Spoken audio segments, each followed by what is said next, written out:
Good morning, everyone. I'm just out for a little bit of a walk along the lake shore. I'll throw some footage at the end. It's hard with this camera to really show you all the beauty because you can't see what I can see. I can zoom in with my eyes a lot better than this camera can. And I got to get a little bit around the corner here because I'm in the shade and it is cold.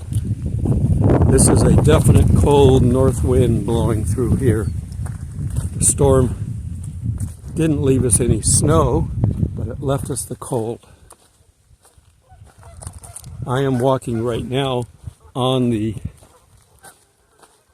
rocky beach shore, if you will, of the lake, and it is where the water would normally be when this lake is full. I just have to watch that I don't go too close because it becomes mud, and I've already done that.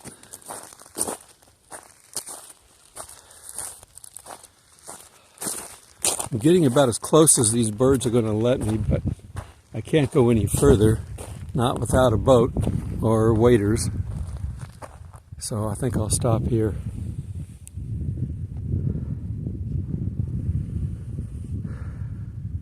God's creation is beautiful. I look forward to seeing what the new one's going to look like. The New Jerusalem. They try to paint pictures with words, but we can't. We can't do it justice.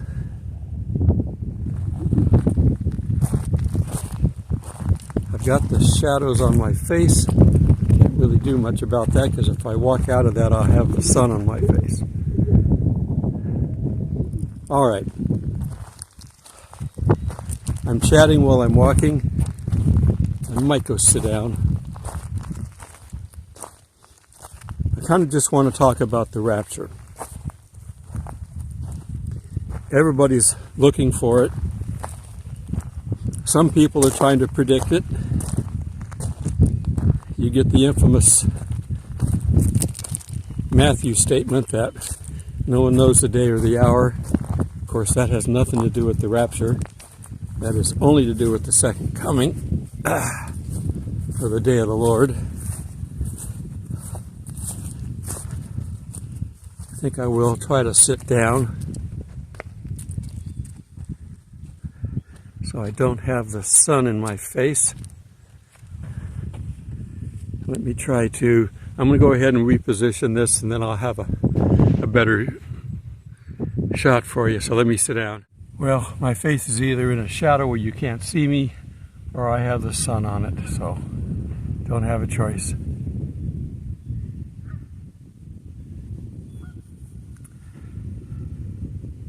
It's a beautiful day other than it being a bit cold. I've even got my gloves on. I've got full finger gloves, but I can't touch the phone with a full finger glove, so I have to be able to manipulate the phone out here where it's cold. Okay, so we're talking about the rapture. It is coming. We don't know the time, primarily because I don't think we're supposed to. I'm afraid that if people knew the day, they would party up till the day before or the night before.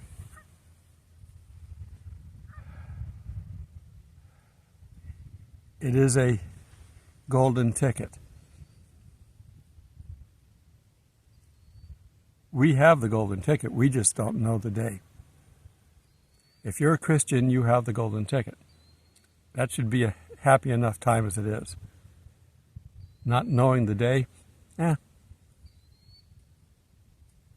You can be happy in any condition. Happiness has nothing to do with your circumstance. I know you can come up with some really terrible circumstances, but again, happiness has nothing to do with your circumstance. You can be happy because it's a choice. You can be joyful because it's a choice. And no matter what happens to you, no matter what happens to your body, your income, your situation, the Spirit of God doesn't care about that in order to be happy. So if you accept the Spirit of God in you, accept His peace and joy along with it. Everything else will come out in the wash. Don't worry. God is concerned that you're happy, and He wants you to be happy. That's why we're told so many times, don't be afraid. Don't let the world bother you. Don't let the world in. Let the Spirit in. The rapture is one of those things. We're told about it, so we know that when it gets really bad, we'll get out of here. But what's really bad? Well, first off, we don't have the Antichrist. And since Satan is being a copycat because he can't originate any good thought, he's going to be a copycat. Jesus, technically, although he volunteered for the service, wasn't our Savior until he died on the cross. Went to hell and then returned to the Father in heaven. That's when he sent the Spirit on Pentecost. Technically, he wasn't our Savior until he died and rose again. We've got to do the same thing with the Antichrist because he's a copycat. The Antichrist is alive now. We've got our maintenance guy coming around, so I may have to pause the film. That's not a problem.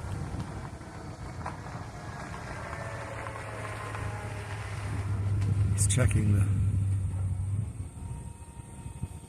How you doing? Doing good. Good morning.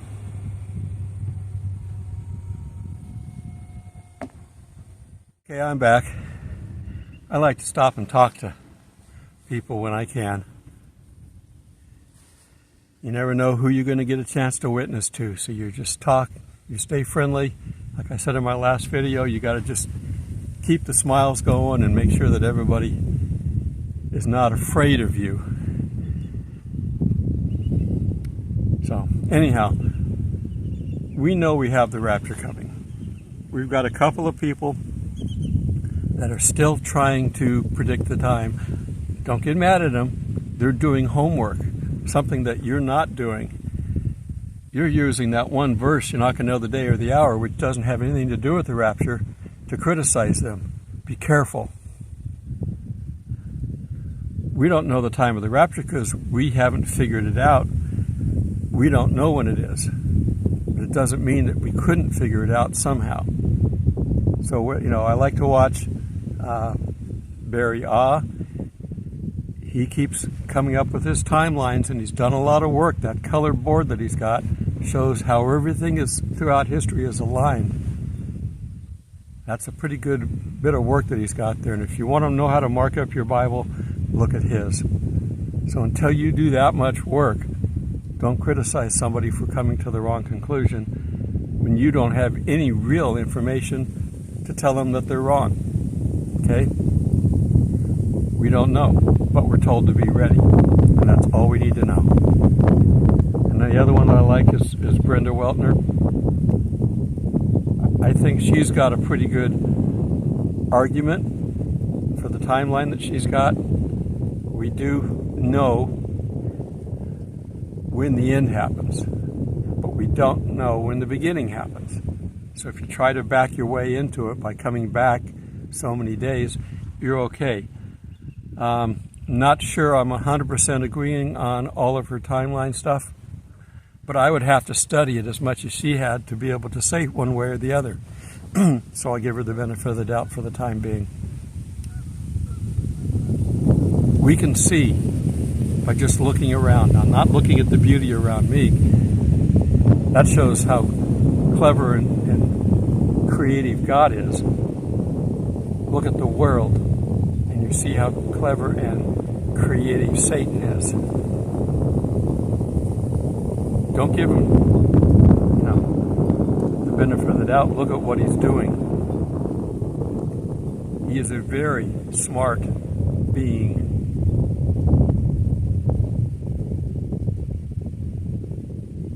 Whatever you want to take him on in. Playing chess, playing war, playing Bible. Whatever you want to take him on in, he'll beat you hands down. The only creature in the world, in the universe, that's more powerful than him is, of course, God. And on a scale of 1 to a gazillion, however many that is, Satan's a 2 and God's a gazillion. So the scale is there. So Satan cannot be or beat God. Period. But if Satan's a 2, we're a minus 100 million. You know, he can beat us, and he will beat the world eventually. The world wants a world without God, and God's going to let Satan be their ruler. God always lets people have what they want, even if it's wrong for them.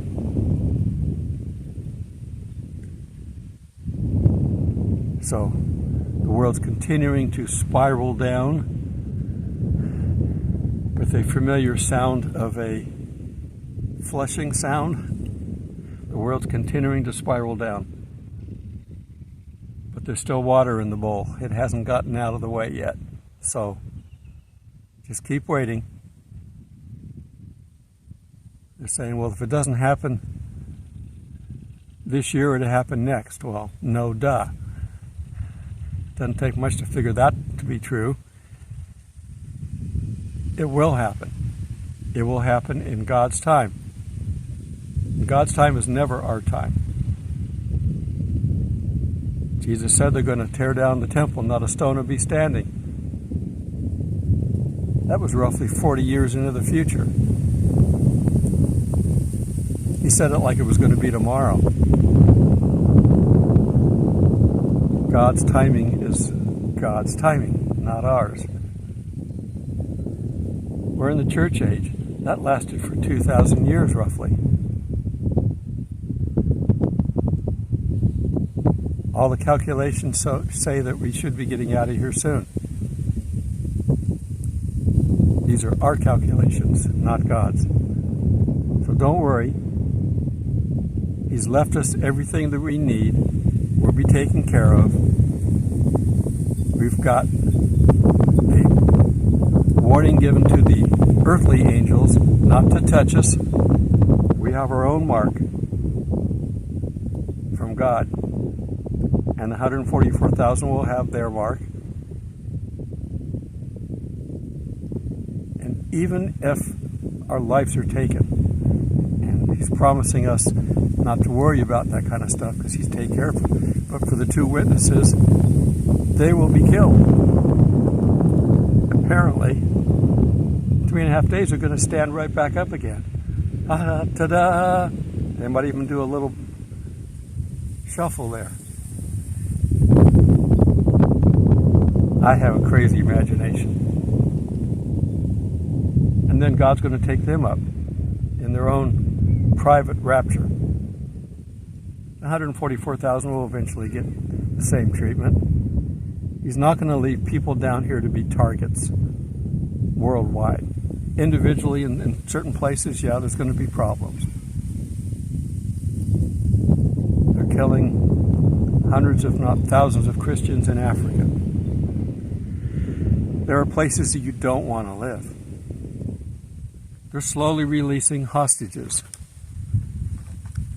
And still the whole world is getting behind Hamas in bits and pieces. We've got riots in the streets, and then we get peaceful marches in the streets from the pro-Israel people. They do the same thing in France, they do the same thing other places. But you can see that there are a lot of people who don't like the Jews, who don't like Christians. Why? Because we point out their bad behavior.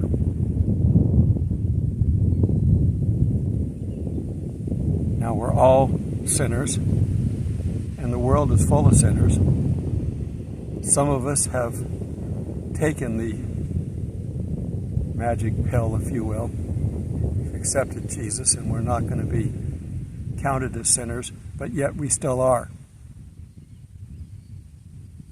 Paul complained about that a few times. Things I want to do, I don't. The things I don't want to do, I do. This fantastic leadership that Paul has given to the world. Turned from Saul to Paul and wrote these amazing letters, and yet he dealt with sin every day. We all do. Don't worry about it. It's forgiven. We're not perfect, just forgiven, as the saying goes. And don't get antsy. It's going to happen when we don't expect it.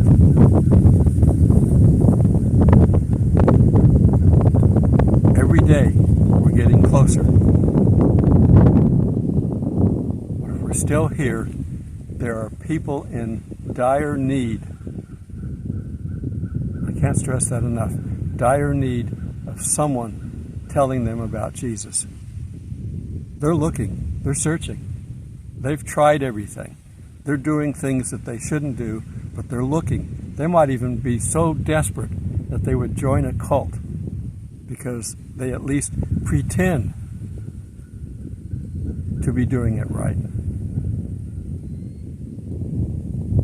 You need to catch them before they join that cult. Talk to them. Maybe they're in a cult and they don't like it. They're not impressed by it anymore. Find your niche. Find the group of people that you can talk to.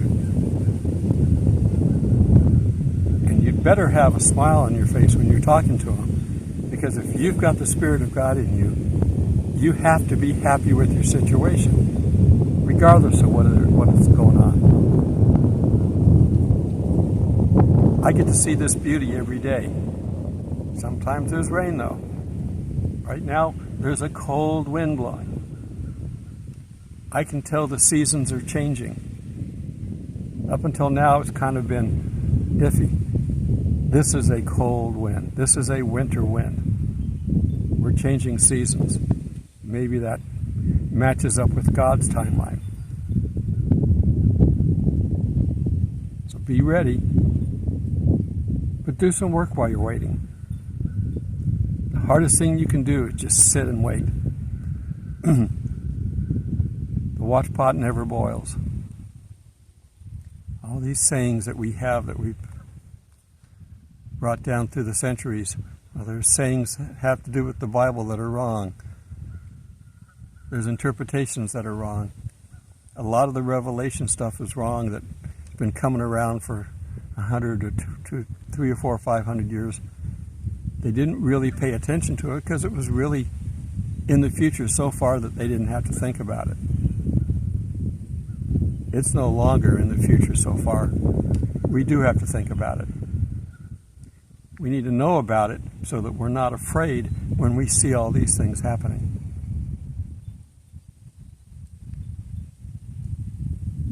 But if you've got a smile on your face, you need to share it.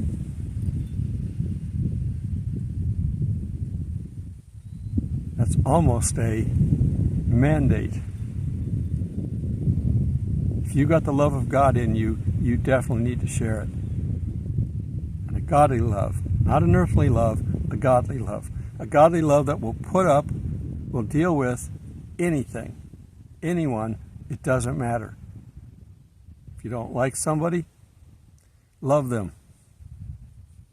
Godly, love them.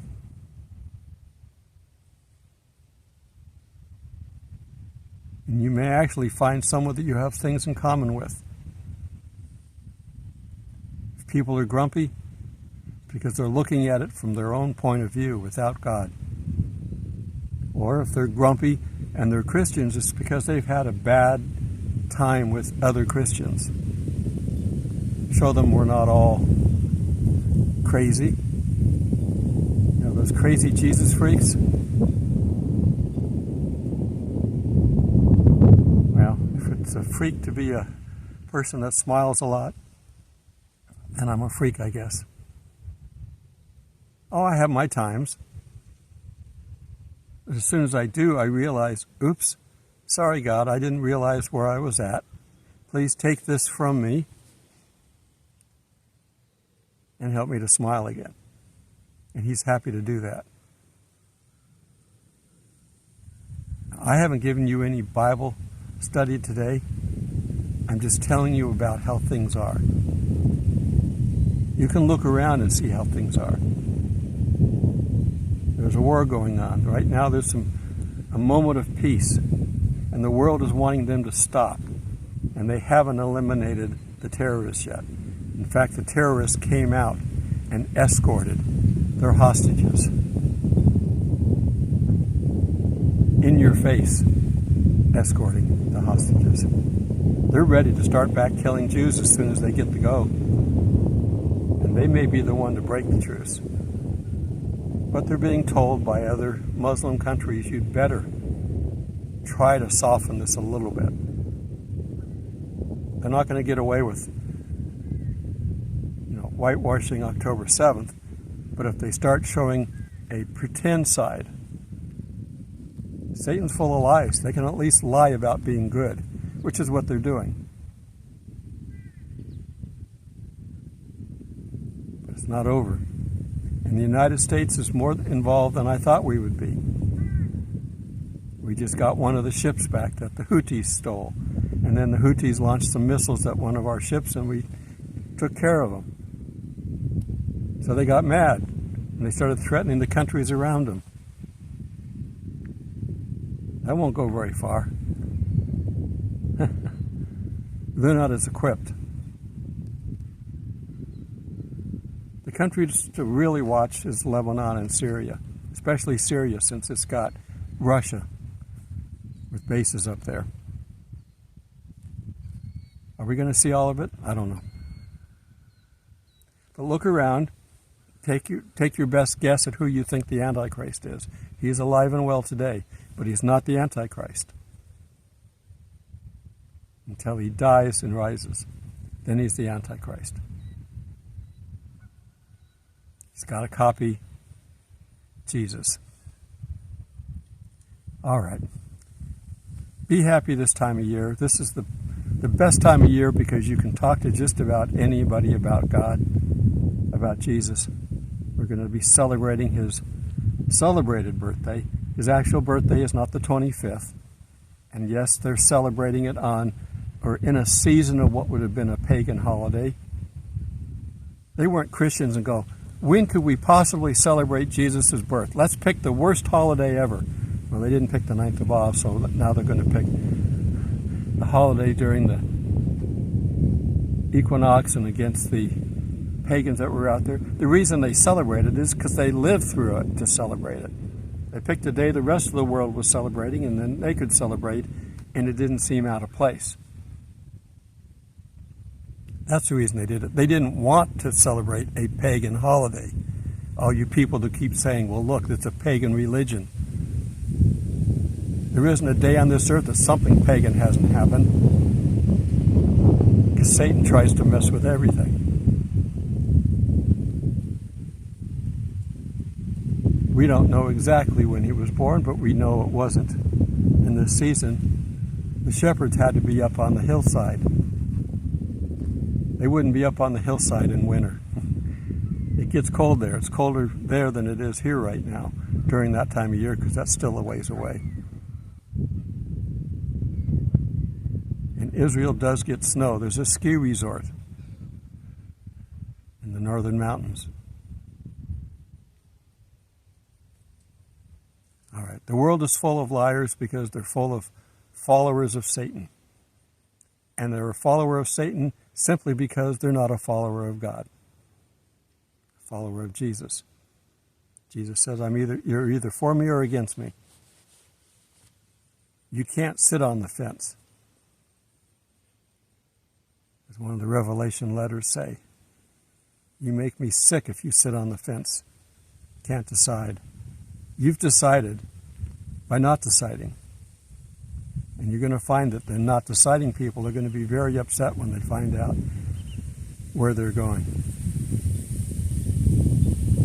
help people to find the path. You found it. Help other people to find the right path. All right. Till we meet in the clouds. I'm going to do a little walk down here, and it's hard to see, but out there in the water there's a bunch of geese. There were some to my right on the bank, and they just flew over there. It's a cold wind blowing this morning. The storm that we actually had 2 fronts come into us last night. One from the south, which brought warm air, and it didn't last long because this one came swinging down. The northern part of it, there was snow everywhere. This part of it that hit us pretty much just brought the cold air. By that time it almost stopped raining. It wasn't a big bad storm, just a lot of rain. I can't go very close because I see a lot of green. Green typically means mud. I already stepped in some on the other side and got myself in mud all the way up to my shins.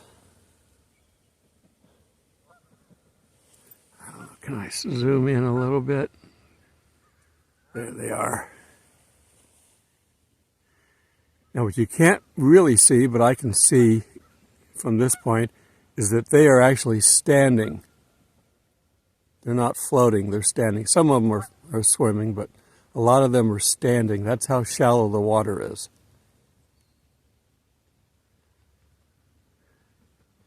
It's not a very deep body of water. And that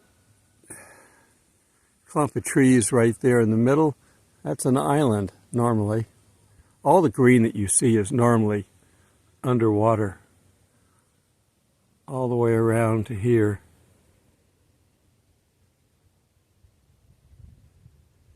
The sky is clear. There's little birds flying in it.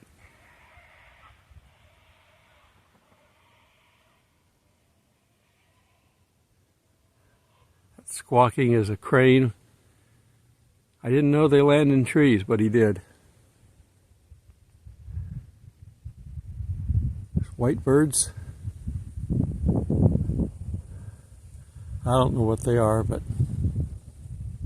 they look like more like ocean birds than the ducks and geese. There they are. Have a blessed day.